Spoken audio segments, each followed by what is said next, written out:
All right, guys, here we are where the 20th Maine was, and let me backtrack a little. Sickles is supposed to be here, as I told you, and Sickles decides to wander up ahead that direction there, which is going to take him to where we were standing, where the rocks were, and Devil's Den, Peach Orchard, all of that. So what you have here is you're supposed to have the Union Army stretched from Cemetery Hill over to this spot in Little Round Top. Now this is empty. So all these people have to go up here. All the Confederates have to do is come up right up here, and then they're on top, and then they can flank the other side, and it's not going to be good. Now as Gouverneur Warren sees all of a sudden what Sickles has done, and he sees Longstreet's men coming up here, and he is going to go to Strom Vincent, a lawyer. Yay, lawyers. And Vincent is going to make a huge decision. See, when we make movies, we have to pick a hero, but the reality is there are so many heroes out here on this day. There were so many brave people on both sides of this stone wall. And what Vincent does is he decides that we have to hold the line at all costs, and he's going to order Chamberlain to do just that. Now, who is this Chamberlain? Well, he's a philosophy professor from Boyden. He didn't go to West Point. All of his learning is book learning. And he is told, you need to hold this. And there is no backing off. There is no other choice.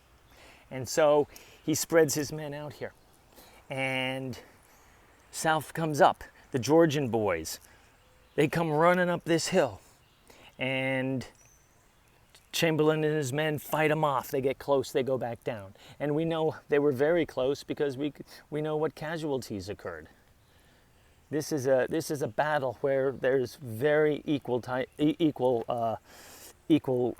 injuries and deaths. So you know that there's very close to hand-to-hand combat going on. They're getting right up close.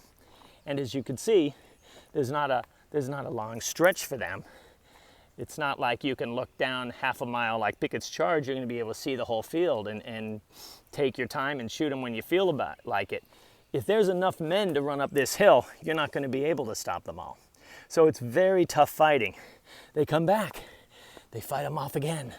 They come back. They fight them off again. We're not sure, either 3 or 4 times. Well, now they are exhausted, Chamberlain and his men. They're also out of bullets. They have very few left. And they're taking the bullets from those who have died. They're asking for other people. But as we're going to hear during this, they're all having their own scrapes that are just about as serious as this one. So, nice thing about learning everything from books and not knowing that much is sometimes you do something that a professional would never even think of. And this isn't a bayonet war, okay? You don't charge with bayonets the way you do in the American Revolution because the guns work too well, the cannons work too well. It's you're just going to die.